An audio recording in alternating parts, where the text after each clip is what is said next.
ಕೆಲವೊಂದು ವಿಚಾರಗಳ ಬಗ್ಗೆ ಇವತ್ತು ತಮ್ಮನ್ನು ಉದ್ದೇಶಿಸಿ ಮಾತನಾಡಬೇಕು. ಬಹುಶಃ ಜನರಿಗೆ ಈ ವಿಚಾರಗಳನ್ನು ಮುಟ್ಟಿಸಬೇಕು ಎನ್ನುವ ಒಂದು ದೃಷ್ಟಿಯಿಂದ ನಾನು ಕರೆದಿದ್ದೇನೆ. ಪ್ರಪ್ರಥಮವಾಗಿ ನಮ್ಮ ಜಿಲ್ಲೆಯ ಬಿಜೆಪಿ ಪಕ್ಷದ ಶಾಸಕರುಗಳು ಅಲ್ಲಲ್ಲಿ ಪತ್ರಿಕಾ ಹೇಳಿಕೆಗಳನ್ನು ಕೊಡ್ತಾ ಇದ್ದಾರೆ. ಈ ಜಿಲ್ಲೆಯಲ್ಲಿ ಶಾಂತಿ ಸಮೃದ್ಧಿ ಆಗಲು ಶ್ರಮಿಸುತ್ತಿರುವಂತಹ ಇಲ್ಲಿಯ ಕಮಿಷನರ್ ಹಾಗೆ ನಮ್ಮ SP ಅವರನ್ನು ಎತ್ತಂಗಡಿ ಮಾಡಲಿಕ್ಕೆ ಆಡಳಿತ ಪಕ್ಷದವರೇ ಹಿಂದಿನಿಂದ ಕೆಲಸ ಮಾಡ್ತಿದ್ದಾರೆ ಅನ್ನುವ ಮಾತನ್ನು ಹೇಳ್ತಾ ಇದ್ದಾರೆ. ನಾನು ಅವರಿಗೆ ಸ್ಪಷ್ಟವಾಗಿ ಉತ್ತರ ಕೊಡ್ಲಿಕ್ಕೆ ನಾನು ಬಯಸ್ತಿದ್ದೇನೆ. ಯಾವಾಗ ಈ ಜಿಲ್ಲೆ ಶಾಂತಿಯಿಂದ ದೂರ ಹೋಗಿ ಅಶಾಂತಿಯಲ್ಲಿ ತಾಂಡವ ಆಡ್ತಿರುವಂತಹ ಸಮಯದಲ್ಲಿ, ಜನಗಳು ನೆಮ್ಮದಿಯಿಂದ ವಾಸಿಸಲಿಕ್ಕೆ ಕಷ್ಟ ಇದ್ದ ಸಮಯದಲ್ಲಿ ಇಲ್ಲಿಗೆ ಒಳ್ಳೆಯ 2 ದಕ್ಷ ಆಫೀಸರ್ಗಳನ್ನು ಕಳಿಸಿದ್ದು ನಮ್ಮ ಕಾಂಗ್ರೆಸ್ ನೇತೃತ್ವದ ಸರ್ಕಾರ. ಅದರ ನಂತರ ಈ ಜಿಲ್ಲೆಯಲ್ಲಿ ಇವತ್ತು ತಾವು ನೋಡ್ತಾ ಇದ್ದೀರಿ, ಕಳೆದ 7-8 ತಿಂಗಳಿಂದ ನೀವು ಗಮನಿಸ್ತಾ ಬಂದ್ರೆ ಇಲ್ಲಿ ಯಾವುದೇ ರೀತಿಯ ಅಹಿತಕರ ಘಟನೆಗಳಿಗೆ ಇಲ್ಲಿ ಅವಕಾಶಗಳಿಲ್ಲ. ಈ ಹಿಂದೆ ನಡೆಯುತ್ತಿದ್ದಂತಹ ಬೇರೆ ಬೇರೆ ರೀತಿಯ ಅನೈತಿಕ ಚಟುವಟಿಕೆಗಳಾಗಿರ್ಬೋದು, ಅಥವಾ ಜೂಜುಗಳಾಗಿರ್ಬೋದು, ಅಥವಾ ಡ್ರಗ್ ಮಾಫಿಯಾ ಇರ್ಬೋದು, ಇದಕ್ಕೆಲ್ಲ ಕಡಿವಾಣ ಹಾಕಿ ಇವತ್ತು ಜನರಿಗೆ ಒಂದು ಧೈರ್ಯ ಬಂದಿದೆ. ಇಲ್ಲಿ ನಾವು ನಮ್ಮ ಜಿಲ್ಲೆ ಎಲ್ಲ ಬೇರೆ ಇದ್ರಾಗೆ ಈಗ ನಾವು ಕೂಡ ಧೈರ್ಯದಿಂದ ಇರ್ಬೋದು, ಇಲ್ಲಿ ಏನನ್ನಾದ್ರೂ ಮಾಡ್ಬೋದು, ಸಾಧಿಸಬಹುದು ಎನ್ನುವಂತ ಒಂದು ಆತ್ಮವಿಶ್ವಾಸ ಇವತ್ತು ಜನರಲ್ಲಿ ಬಂದಿದೆ. ವಿಶೇಷವಾಗಿ ಇವತ್ತು ನಾವು ಮಕ್ಕಳ ಪೋಷಕರಲ್ಲಿ, ವಿದ್ಯಾರ್ಥಿಗಳ ಪೋಷಕರಲ್ಲಿ ಅವರಿಗೆ ಒಂದು ತರದ ಭಯದ ವಾತಾವರಣ ಇತ್ತು. ಶಾಲೆಗೆ ಕಳಿಸಿದ್ರೆ ಇವತ್ತು ಶಾಲಾ ಕಾಲೇಜುಗಳಲ್ಲಿ ಈ ಡ್ರಗ್ಸ್ ನ ದಂಧೆ ಯಾವ ರೀತಿಯಲ್ಲಿತ್ತು, ಬಹುಶಃ ಇದಕ್ಕೆ ಬಹಳಷ್ಟು 90% ಕಡಿವಾಣಗಳು ಬಿದ್ದದ್ದು ಕೂಡ ಅಷ್ಟೇ ಸತ್ಯ. ಇವತ್ತು ಅವರು ನೆಮ್ಮದಿಯಿಂದ ಇದ್ದಾರೆ. ಒಂದು ಕಡೆಯಿಂದ ಇನ್ವೆಸ್ಟರ್ಸ್ ಕೂಡ ಇಲ್ಲಿಗೆ ಆಕರ್ಷಿತರಾಗಿದ್ದಾರೆ. ಇಂಥ ಸಮಯದಲ್ಲಿ ನಮ್ಮ ಮಾನ್ಯ ಶ್ರೀಮಾನ್ ಸಿದ್ದರಾಮಯ್ಯನವರ ನೇತೃತ್ವದ ಕಾಂಗ್ರೆಸ್ ಸರ್ಕಾರ ಇಲ್ಲಿಗೆ ಕಳಿಸಿಕೊಟ್ಟಂತ 2 ದಕ್ಷ ಅಧಿಕಾರಿಗಳು, ಜಿಲ್ಲಾಧಿಕಾರಿಗಳು ಎಲ್ಲರೂ ಸೇರಿ ಒಟ್ಟಿಗೆ ಕೆಲಸ ಮಾಡ್ತಿದ್ದು ಇದೆಲ್ಲ ಸಾಧ್ಯ ಆಗಿದೆ. ಆದ್ರಿಂದ ಇವರನ್ನು ಇಲ್ಲಿಂದ ಈ ಕೂಡಲೇ ಎತ್ತಂಗಡಿ ಮಾಡುವಂತ ಯಾವ ಇದು ಕೂಡ ಕಾಂಗ್ರೆಸ್ ನೇತೃತ್ವದ ಸರ್ಕಾರಕ್ಕೆ ಇಲ್ಲ ಅಂತ ನಾನು ಹೇಳಲಿಕ್ಕೆ ಇಚ್ಛಿಸಿದ್ದೇನೆ. ನಾವು ಕೂಡ ನಮ್ಮ ನಾಯಕರುಗಳಲ್ಲಿ ಮಾತಾಡಿದ್ದೇವೆ. ಮೊನ್ನೆ ತಾನೇ ನಮ್ಮ ಮುಖ್ಯಮಂತ್ರಿಗಳು ಬಂದಿದ್ರು, ಉಪಮುಖ್ಯಮಂತ್ರಿಗಳು ಬಂದಿದ್ರು. ನಮ್ಮೆಲ್ಲರ ದೃಷ್ಟಿ ಚುನಾವಣೆಯನ್ನು ಗೆಲ್ಲುವುದು ಮಾತ್ರ ಅಲ್ಲ, ಜನಗಳ ಒಂದು ಏನು ಅವರು ಜೀವನದಲ್ಲಿ ಅವರು ಮುಂದೆ ಬರಬೇಕು, ಆ ಸಮಾಜ ಕಲ್ಯಾಣ ಆಗ್ಬೇಕು ಅನ್ನುವಂಥದ್ದು ಉದ್ದೇಶ ಕಾಂಗ್ರೆಸ್ ನೇತೃತ್ವದ್ದು. ಚುನಾವಣೆ ಗೆಲ್ತಾ ಹೋಗಿ ಸರ್ಕಾರ ಮಾಡೋದು ಮಾತ್ರ ಅಲ್ಲ, ಅದು ರಾಜಕೀಯದ ಒಂದು ಅಂಶ. ಇದಕ್ಕೆ ಕಾಂಗ್ರೆಸ್ ಪಕ್ಷ ಈ ಹಿಂದಿನಿಂದಲೂ ಜನಗಳ ಒಟ್ಟಿಗಿದ್ದು ಜನಗಳ ಅಭಿವೃದ್ಧಿಯನ್ನು ಬಯಸುವಂತ ಒಂದು ಪಕ್ಷ. ಖಂಡಿತವಾಗ್ಲೂ ದಕ್ಷಿಣ ಕನ್ನಡ ಈಗ ಇನ್ವೆಸ್ಟರ್ಸ್ ಅನ್ನು ಇಲ್ಲಿಗೆ ಆಕರ್ಷಣೆ ಮಾಡ್ತಾ ಇದೆ. ಇಂತಹ ಸಮಯದಲ್ಲಿ ಜನಗಳು ಭಯಭೀತಿಯಿಂದ ಇವತ್ತು ಇಲ್ಲಿ ಬದುಕಲಿಕ್ಕೆ ಒಂದು ನೆಮ್ಮದಿಯ ನಿಟ್ಟಿಸುವುದರಿಂದ ಬದುಕ್ತಿದ್ದಾರೆ. ಆ ದೃಷ್ಟಿಯಿಂದ ಇಲ್ಲಿಂದ ಕಮಿಷನರ್ ಆಗ್ಲಿ, SP ಇದಾಗ್ಲಿ ಯಾರು ಕೂಡ ಇಲ್ಲಿಂದ ವರ್ಗಾವಣೆ ಮಾಡಲು ನಾವು ಮಾಡುವಂತ ಪ್ರಮೇಯವೇ ಇಲ್ಲಿ ಇಲ್ಲ ಅಂತ ಹೇಳ್ತೇನೆ. ಇದರಿಂದ ನೀವು ಜನಗಳನ್ನು ನೀವು ಯಾವ ರೀತಿಯಿಂದ ತಪ್ಪು ದಾರಿಗೆ ಎಳಿತಾ ಇದ್ದೀರಿ ಅಂತ ಹೇಳಿ ಒಂದು ಕಡೆಯಿಂದ ನೀವು ಹೇಳ್ತೀರಿ. ಇವತ್ತು ನಾವು ಕೋಳಿ ಅಂಕದ ವಿಚಾರ ಕೂಡ ಇಲ್ಲಿ ಮಾತಾಡಬೇಕಾದ ಅನಿವಾರ್ಯತೆ ಇದೆ. ಯಾಕಂತ ಹೇಳಿದ್ರೆ ಕೋಳಿ ಅಂಕಗಳು ಇದನ್ನೆಲ್ಲ ನಾವು ಮಾತನಾಡುವಂತ ವಿಚಾರಗಳೇ ಅಲ್ಲ. ಆದ್ರೆ ನಿಮಗೆ ಆಸಕ್ತಿ ಇರೋದು ಕೋಳಿ ಅಂಕಗಳ ಬಗ್ಗೆ. ಇವತ್ತು ಒಂದು ಕಡೆಯಿಂದ ಸಂಸ್ಕೃತಿ ಅಂತ ಹೇಳ್ತೀರಿ. ನಾನು ನಿಮ್ಮ MLA ಹತ್ರ ಕೇಳ್ತೇನೆ, ಇವತ್ತು ಧಾರ್ಮಿಕವಾಗಿ ಎಲ್ಲಿ ಕೋಳಿ ಅಂಕಗಳು ಆಗ್ಬೇಕು ಅದಕ್ಕೆ ನಮ್ಮ ಕರ್ನಾಟಕ ರಾಜ್ಯ ಸರ್ಕಾರದಿಂದ ಆಗ್ಲಿ, ನಮ್ಮ ಪೊಲೀಸ್ ಅಧಿಕಾರಿಗಳು ಕೂಡ ಸ್ವಲ್ಪ ರಿಯಾಯಿತಿಯನ್ನು ಕೊಟ್ಟಿದ್ದಾರೆ. ನಿಮಗೆ ಸಾಂಪ್ರದಾಯಿಕವಾಗಿ ಮಾಡ್ಲಿಕ್ಕಿದ್ರೆ 2 ಗಂಟೆನ 3 ಗಂಟೆಯಲ್ಲಿ ಮಾಡಿ ಮುಗಿಸಿ, ಎಲ್ಲಿ ಕೂಡ ಇದಕ್ಕೆ ಅಡ್ಡ ಬರಲಿಲ್ಲ. ಆದ್ರೆ ನೀವು ಒಂದು ರೀತಿಯಿಂದ ಜನಗಳನ್ನು ಪ್ರಚೋದನೆ ಮಾಡ್ತಾ ಇದ್ದೀರಿ. ಇಲ್ಲ, ಅದು ನಮ್ಮ ಕೆಲವು ವರ್ಷಗಳಿಂದ ಬಂದಿದೆ, ಅದನ್ನು 5 ದಿವಸ ಮಾಡಬೇಕು, 4 ದಿವಸ ಮಾಡಬೇಕು, 3 ದಿವಸ ಮಾಡಬೇಕು ಅಂತ ಹೇಳಿ. ಇವತ್ತು ನಾನು ಬಹಳ ಹೆಮ್ಮೆಯಿಂದ ಹೇಳ್ತಾ ಇದ್ದೇನೆ, ನಮ್ಮ ಅಧಿಕಾರಿಗಳ ಒಂದು ಕಟ್ಟುನಿಟ್ಟಿನ ಕ್ರಮಗಳಿಂದ ಇವತ್ತು ಕೋಳಿ ಅಂಕಕ್ಕೆ ಹೋಗ್ತಿದ್ದ ಅದೆಷ್ಟೋ ಯುವಕರು ಬೇರೆ ಉದ್ಯೋಗಗಳನ್ನು ಆರಿಸಿಕೊಂಡು ಇವತ್ತು ಕೆಲಸಕ್ಕೆ ಹೋಗ್ತಿದ್ದಾರೆ.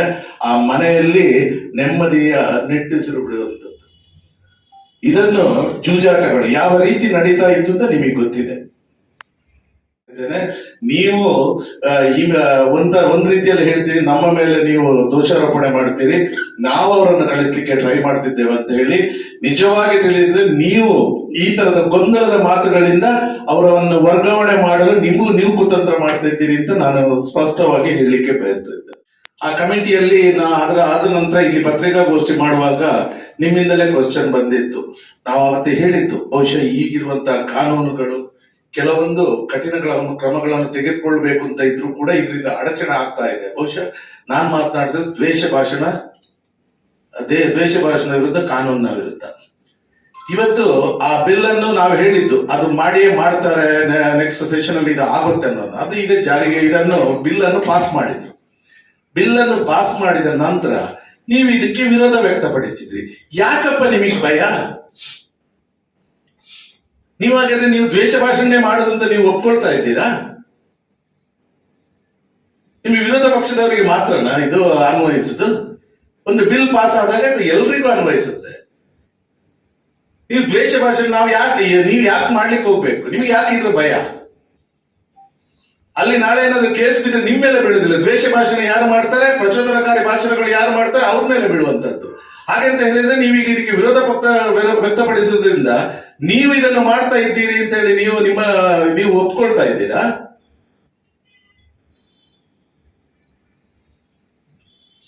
ನೀವು ಇದಕ್ಕೆ ಉತ್ತರ ಕೊಡಬೇಕಾಗುತ್ತೆ. ಇದರ ವಿರುದ್ಧ ಹೋರಾಟ ಅಂತ ಹೇಳಿ. ನಿಮ್ಮನ್ನು ಒಂದು ವಿಚಾರದಲ್ಲಿ ನಾನು ಖಂಡಿತವಾಗ್ಲೂ ಇವತ್ತು ಅಭಿನಂದಿಸ್ತೇನೆ. ನನಗೆ ಬಹಳ ಸಂತೋಷ ಆಯ್ತು. ಬಹಳ ದಿನಗಳ ನಂತರ ಮೊನ್ನೆ ದಿವಸ ನಮ್ಮ ಕರ್ನಾಟಕ ರಾಜ್ಯ ಸರ್ಕಾರ ಹಾಗೆ ರಾಜ್ಯ ಸರ್ಕಾರದ ವಿಶೇಷವಾಗಿ ಪ್ರವಾಸೋದ್ಯಮ ಇಲಾಖೆಯಿಂದ ಒಂದು ಕರಾವಳಿ ಜಿಲ್ಲೆಗಳ ಅಭಿವೃದ್ಧಿ ಇದರಲ್ಲಿ ಒಂದು ಕಾನ್ಕ್ಲೇವ್ ಅನ್ನು ಇಲ್ಲಿ ನಡೆಸಿದ್ರು. ಬಹುಶಃ ಇದು ಒಂದು ಒಳ್ಳೆಯ ಒಂದು ಕಾರ್ಯಕ್ರಮವಾಗಿತ್ತು. ನಮ್ಮ ಕರಾವಳಿ ಜಿಲ್ಲೆಗಳ ಎಲ್ಲಾ ಸಂಸದರುಗಳು, ಎಲ್ಲಾ ಶಾಸಕರುಗಳು ಪಕ್ಷಭೇದವನ್ನು ಮರೆತು ನೀವು ಬಂದಿದ್ದೀರಿ. ಇದು ಸ್ವಾಗತಾರ್ಹ, ಅಭಿನಂದನೀಯ. ನಿಮ್ಮನ್ನು ಖಂಡಿತವಾಗ್ಲೂ ಈ ವಿಚಾರದಲ್ಲಿ ನಾನು ಅಭಿನಂದಿಸ್ತೇನೆ. ಜಿಲ್ಲೆಯ ಅಭಿವೃದ್ಧಿ ವಿಚಾರಗಳು ಬಂದಾಗ ನಿಮ್ಮ ಪಕ್ಷಭೇದಗಳನ್ನು ಬಿಡಿ, ಈ ರೀತಿ ಭಾಗವಹಿಸಿ, ನಿಮ್ಮ ಸೂಕ್ತ ಸಲಹೆ ಸೂಚನೆಗಳೇನು ಇದೆ ಅದನ್ನು ಕೊಡಿ. ಇದು ರಾಜಕಾರಣಿಗಳು ಮಾಡಬೇಕಾಗಿರುವಂಥದ್ದು. ಇದನ್ನು ನಾವು ಸ್ವಾಗತಿಸ್ತೇವೆ.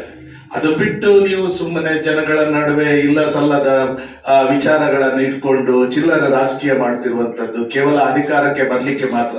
ಅಧಿಕಾರ ಇರುತ್ತೆ ಹೋಗುತ್ತೆ, ನಾವು ಚುನಾವಣೆ ಗೆಲ್ತೇವೆ ಸೋಲ್ತೇವೆ, ಆದ್ರೆ ನಾನು ಗೆಲ್ಲೇಬೇಕು ಅಂತ ಹೇಳಿ ಈ ತರದ ಏನು ಸಮಾಜ ಬಾಹಿರ ಕೃತ್ಯಗಳಿಗೆ ಪ್ರಚೋದನೆ ಮಾಡುವಂಥದ್ದು, ಜನರನ್ನು ತಪ್ಪು ದಾರಿಯಲ್ಲಿ ಎಳೆದುಕೊಂಡು ಹೋಗುವಂತ ಇಂಥ ಕೆಲಸಗಳನ್ನು ಮಾಡ್ಲಿಕ್ಕೆ ಹೋಗ್ಬೇಡಿ.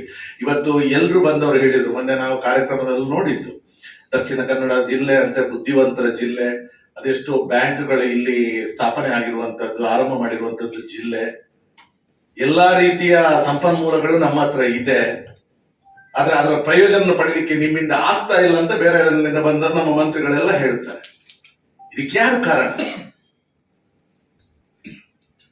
ಆದ್ರಿಂದ ದಯವಿಟ್ಟು ನಾನು ಎಲ್ಲ ಪಕ್ಷದವರನ್ನು, ಇವತ್ತು ನಮ್ಮ ಬೇರೆ ಸಮಸ್ಯೆಗಳು ಕೂಡ ಇದ್ದಾಗ ಇವತ್ತು MLA ಹೇಳ್ತಾ ಇದ್ದಾರೆ, ಒಂದು ಕಾರ್ಯಕ್ರಮ ಬಂದ ತಕ್ಷಣ ನಾವು ಅಗವ ಸರ್ಕಾರ ಎಂಕ್ಲು ದಾಲಮಲ್ಪರೆ ಆಪೂಜೆ ಆಗೋದು, ಎಂಕ್ಲು ದಾಲಮಲ್ಪರೆ ಆಪೂಜೆ ನಿಗುಲ್ ದಾಯ ಉಪ್ಪು ನಿಗುಲ್ ರಿಸೈನ್ ಕೊಟ್ಟು ಮಣಿ ಬಂದಿಲ್ಲ ಇಟ್ಕೊಳ್ಳಿ ಕೂಡ ಚುನಾವಣೆ ಆವಡೆ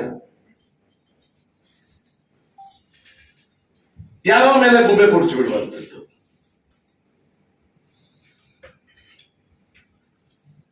ಅದರಿಂದ ನಾನು ಹೇಳ್ತೇನೆ, ಈಗ ಮೊನ್ನೆ ನೀವು ಯಾವ ರೀತಿ ಬಂದು ಭಾಗವಹಿಸಿ ಸೂಕ್ತ ಸಲಹೆ ಸೂಚನೆಗಳನ್ನು ಕೊಟ್ಟಿದ್ದೀರೋ, ಅದೇ ರೀತಿಯಲ್ಲಿ ನಮ್ಮ ಜಿಲ್ಲೆಯ ಯಾವುದೇ ಒಂದು ಕುಂದುಕೊರತೆಗಳಿದ್ದಾಗ ಸಂಬಂಧಪಟ್ಟ ಸಚಿವರುಗಳು ಮಂಗಳೂರಿಗೆ ಬರ್ತಾರೆ.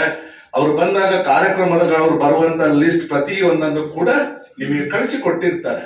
ಅವರನ್ನು ಭೇಟಿಯಾಗಿ ಇದ್ರ ಬಗ್ಗೆ ಚರ್ಚಿಸುವಂತ ಒಳ್ಳೆಯ ಇದನ್ನು ಮೈಗೂಡಿಸಿಕೊಳ್ಳಿ. ಆದ್ರಿಂದ ಯಾರು ನಿಮ್ಮನ್ನು ಚುನಾಯಿಸಿ ಕಳಿಸಿರ್ತಾರಲ್ಲ ಅವರಿಗೆ ನೀವು ನ್ಯಾಯ ಕೊಟ್ಟಂತಾಗುತ್ತೆ. ಅದು ಬಿಟ್ಟು ಸುಮ್ಮನೆ ಎಲ್ಲಿಯಾದ್ರೂ ಕೂತ್ಕೊಂಡು ಏನಾದ್ರೂ ಹೇಳ್ಕೊಂಡು ಟೀಕೆ ಮಾಡಿಕೊಂಡು ಯಾವುದೇ ರೀತಿಯ ಅಭಿವೃದ್ಧಿಗೆ ತೊಡಕುಂಟು ಮಾಡ್ತಿರೋದು ಸರಿಯಲ್ಲ ಅಂತ ನಾನು ಇಲ್ಲಿ ಹೇಳಿಕ್ಕೆ ಇಚ್ಛಿಸ್ತಿದ್ದೇನೆ. ನಾನು ಇದೇ ವಿಚಾರ ಇಟ್ಕೊಂಡು ಚುನಾವಣೆಯಲ್ಲಿ ನನಗೆ ಚುನಾವಣೆಯಲ್ಲಿ ಚುನಾವಣೆಯಲ್ಲಿ ಗೆಲ್ಲಲಿಕ್ಕೆ ಅಂತ ನಾವು ಚುನಾವಣೆಯಲ್ಲಿ ಸ್ಪರ್ಧೆ ಮಾಡ್ತೇವೆ. ಆದ್ರೆ ಇಂಥ ವಿಚಾರಗಳನ್ನು ಇಟ್ಕೊಂಡು ನನಗೆ ಚುನಾವಣೆಯಲ್ಲಿ ಗೆಲ್ಲಬೇಕನ್ನುವಂತ ಯಾವುದು ಮನಸ್ಸು ಕೂಡ ಇಲ್ಲ. ಏನಿದ್ರು ಜನಗಳಿಗೆ ಸಹಾಯವಾಗುವಂತ ಕೆಲಸಗಳನ್ನು ಮಾಡುವ, ಒಳ್ಳೆಯ ವಿಚಾರಗಳನ್ನು ಇಟ್ಕೊಂಡು ಜನಗಳ ಮುಂದೆ ಹೋಗುವ ಅನ್ನುವಂಥದ್ದು, ಅಭಿವೃದ್ಧಿ ವಿಚಾರಗಳನ್ನು ಇಟ್ಕೊಂಡು ಮುಂದೆ ಹೋದ್ರೆ ಇವತ್ತು ನಮ್ಮ ಜಿಲ್ಲೆಯಲ್ಲಿ ಇರುವಂತಹ ಸಂಪನ್ಮೂಲಗಳು ಬಹಳಷ್ಟು ಇವತ್ತು ಎಜುಕೇಶನ್ ಹಬ್ ಅಂತ ಹೇಳ್ತೇವೆ, ಮೆಡಿಕಲ್ ಹಬ್ ಅಂತ ಹೇಳ್ತೇವೆ, ಉದ್ಯೋಗಗಳನ್ನು ಸೃಷ್ಟಿ ಮಾಡುವಂತಹ ಕೆಲಸಗಳು ಇಲ್ಲಿಂದ ಆದ್ರೆ ಬಹುಶಃ ನಾವೆಲ್ಲರೂ ಏನು ನಮ್ಮ ಒಂದು ಪ್ರಯತ್ನ ಇದೆ, ಇದಕ್ಕೆ ಕನಸಿದೆ, ಇದು ನನಸಾಗುವಂತ ಸಮಯ ಬರುತ್ತೆ. ಅದರಿಂದ ಎಲ್ಲರೂ ಒಟ್ಟಿಗೆ ಕೆಲಸ ಮಾಡುವಂತ ನಾನು ಹೇಳಿ ಈ ಪತ್ರಿಕಾಗೋಷ್ಠಿಯನ್ನು ಮುಗಿಸಿದ್ದೆ. ತಮ್ಮ ಏನಾದ್ರು ಕ್ವಶನ್ಸ್ ಇದೆ ಕೇಳ್ಬೋದು.